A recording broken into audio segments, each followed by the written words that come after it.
दोस्तों नमस्ते, मैं सुशील कुलकर्णी। आप देख रहे हैं एनालाइजर। 1 मई का दिन महाराष्ट्र के लिए बहुत ही महत्वपूर्ण दिन था, जिस दिन अलग अलग सभाएं कर 3 नेताओं ने अपने अपने विचार दुनिया के सामने रखे। एक सबसे बड़े नेता के रूप में आजकल जो छाए हुए हैं राज ठाकरे, जिन्होंने महाराष्ट्र के औरंगाबाद में सभा की, जिसे संभाजी नगर कहा जाता है। दूसरी सभा मुंबई में हुई जो देवेंद्र फडणवीस ने ली, और तीसरी सभा शायद ही कई कम लोग जानते हैं उद्धव ठाकरे ने ली। उद्धव ठाकरे की सभा सिमट गई मीडिया के विंडो में। यही अपना आज का विषय है। राज ठाकरे औरंगाबाद में जब बात कर रहे थे तो वह मानो बरस रहे थे। लग रहा था कि उनके रूप में बाला साहब ठाकरे ही बात कर रहे हैं।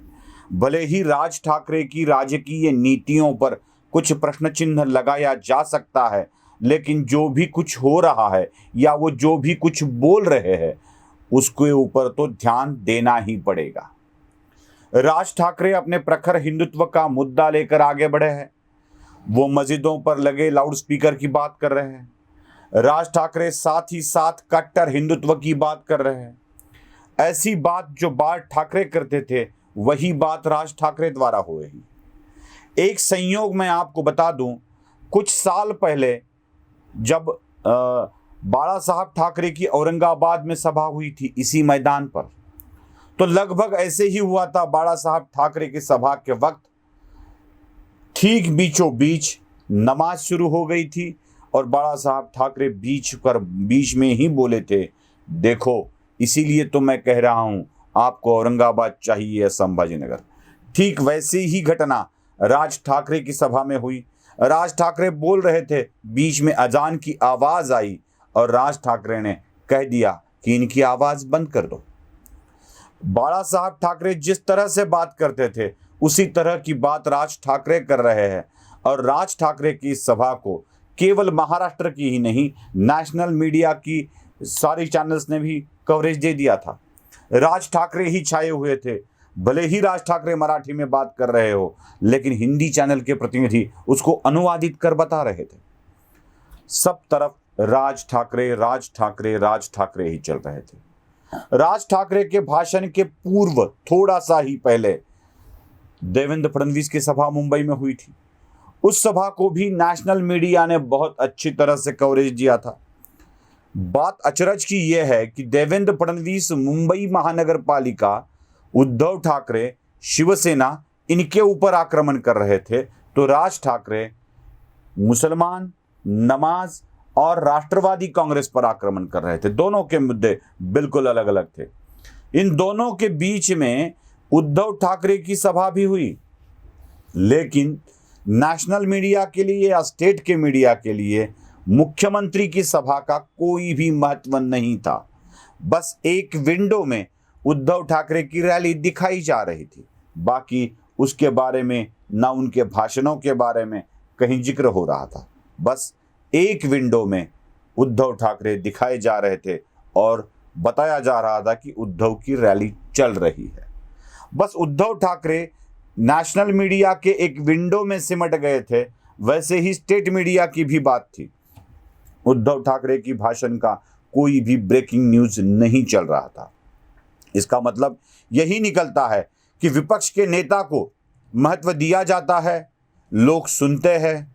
राज ठाकरे को लोग सुनते हैं, लेकिन उद्धव ठाकरे को सुनना लोग पसंद नहीं करते, क्योंकि मीडिया की खबरें वही होती है जो लोगों को अच्छी लगती है। अब मीडिया अगर नहीं दिखा रहा है तो इसका मतलब साफ साफ है कि उद्धव ठाकरे की छवि अभी कम कम होती जा रही है। शायद इसी का डर है और इसी के लिए राज ठाकरे के ऊपर कितने आरोप लगाए जाए, कितने गुनाह दर्ज किए जाए, इसकी चर्चा अब महाराष्ट्र के मंत्रिमंडल में हो रही है।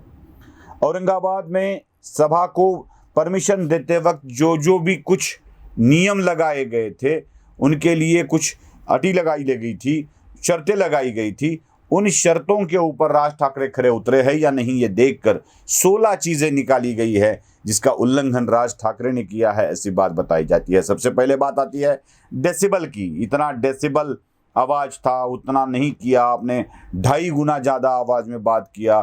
फिर धर्म के बारे में बात की, जाति के बारे में बात की। ये सारे ऐसे 16 मुद्दे निकाल कर राज ठाकरे के ऊपर क्राइम रजिस्टर्ड करने के प्रयत्न किए जा रहे हैं। हिंदुत्व की बात करने वाले राज ठाकरे को अभी आवाज बंद करने की चेष्टा शिवसेना कर रही है, क्योंकि शिवसेना को लगता है अगर राज बहुत तेजी से आगे आए तो इसका खामियाजा शिवसेना को ही भुगतना पड़ेगा। असल में राष्ट्रवादी कांग्रेस भी यही चाहती है कि जितनी शिवसेना नीचे आए उतना उनके लिए अच्छा है, उनकी जगह बन रही है। राज ठाकरे के बारे में डर इस बात का नहीं है कि वो महाराष्ट्र में फैल जाएगी। सिर्फ शिवसेना मन से पुणे, नासिक, ठाणे, मुंबई इन 4 शहरों में प्रभावी रह सकती है और इसमें एनसीपी को कोई नुकसान नहीं होने वाला है। लेकिन शिवसेना के लिए यह सबसे बड़ी डर की बात है, इसीलिए राज ठाकरे के ऊपर क्राइम रजिस्टर्ड करने की कोशिश की जा रही है। अब शिवसेना, ये उनकी पार्टी आजकल निर्भर है संजय राउत के ऊपर, और संजय राउत अब इरिटेटिंग पर्सनैलिटी बनने जा रहे हैं। बहुत ही इरिटेट हो रहे हैं संजय राउत। जब भी उनका चेहरा कैमरे के ऊपर दिखता है या स्क्रीन के ऊपर दिखता है तब लोग चिढ़ने लगे हैं, लोग बात करने लगे हैं कि संजय राउत को मत दिखाओ, और संजय राउत ही शिवसेना का चेहरा बनकर उभर के आ रहे हैं। असल में बोले तो शिवसेना का चेहरा संजय राउत जरूर है, लेकिन वो चेहरा लगाया है एनसीपी ने, उसी चेहरे के ऊपर शिवसेना चल रही है। उद्धव ठाकरे जब भी कैमरा के सामने आते हैं तो उनकी निजी दुश्मनी निकल रही है ऐसा लगता है।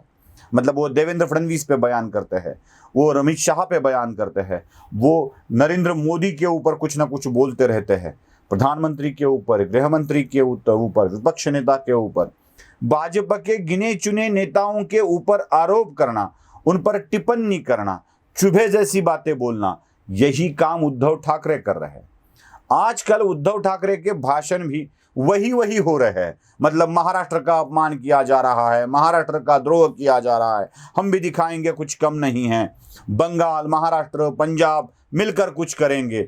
मतलब उद्धव ठाकरे की स्थिति ऐसी है, देश भर में अगर कुछ करना है तो उद्धव ठाकरे खुद के दम पर नहीं कर सकते। वैसे होता है ना, जब 2 बच्चे झगड़ते हैं गली में, और 2 गली में बच्चे झगड़ने वाले, जब एक बच्चा थोड़ा सा मजबूत हो जाता है और दूसरे बच्चे पे हावी हो जाता है, तब दूसरा जो छोटा बच्चा होता है वो कहता है, अब देख मेरे भाई को बुलाता हूँ, अब देख मेरे पिताजी को बुलाता हूँ, अब मेरी माँ आएगी और तेरी खैर नहीं, रुक जरा, मैं सबके घर वालों को बुलाता हूँ, मेरे घर वालों को बुलाता हूँ। वो डराने की कोशिश करता है कि देख मैं इनको बुलाता हूँ, मैं उनको बुलाता हूँ। ठीक उद्धव ठाकरे की भी ऐसी ही बात हो रही है।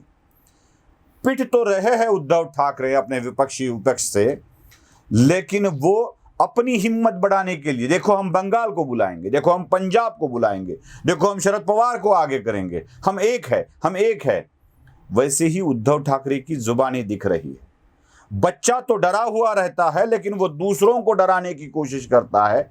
ठीक इसी तरह की बात उद्धव ठाकरे के मुंह से निकल रही है। वो कभी बंगाल का सहारा लेते हैं, कभी तेलंगाना का सहारा लेते हैं, कभी पंजाब का सहारा लेते हैं, और जिन का सहारा लेना चाहते हैं वो सभी लोग इनके साथ आएंगे कि नहीं आएंगे पता नहीं। क्योंकि पंजाब में आपको साथ ले रहे हो और आप कांग्रेस की मार रहा है, बंगाल में आप ममता को साथ ले रहे हो, ममता कांग्रेस को खत्म कर रही है, तेलंगाना में आप राव को साथ ले रहे हो, राव कांग्रेस को खत्म कर रहे हैं, और कांग्रेस के ही आधार पर उद्धव ठाकरे की सरकार बनी हुई है। मतलब ये सारी तिकड़म उद्धव ठाकरे चलाना चाहते हैं लेकिन चल नहीं रही है।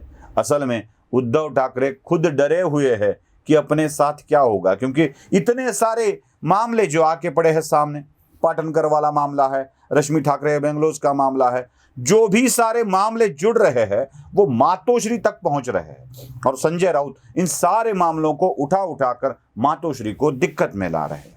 यही एक कारण है कि उद्धव ठाकरे के मुंह से जो भाषा निकल रही है वो 3 व्यक्ति तक सीमित रह रही है, और इसी के कारण उद्धव ठाकरे नेशनल या स्टेट मीडिया के बस एक विंडो मात्र तक सीमित हो गए हैं। उद्धव ठाकरे जल्द ही ये परिस्थिति ना बदले तो उनके पार्टी की स्थिति बहुत ही बुरी होने वाली है, ये याद रखिए। वीडियो पसंद आए तो लाइक, शेयर और सब्सक्राइब जरूर कीजिए। धन्यवाद।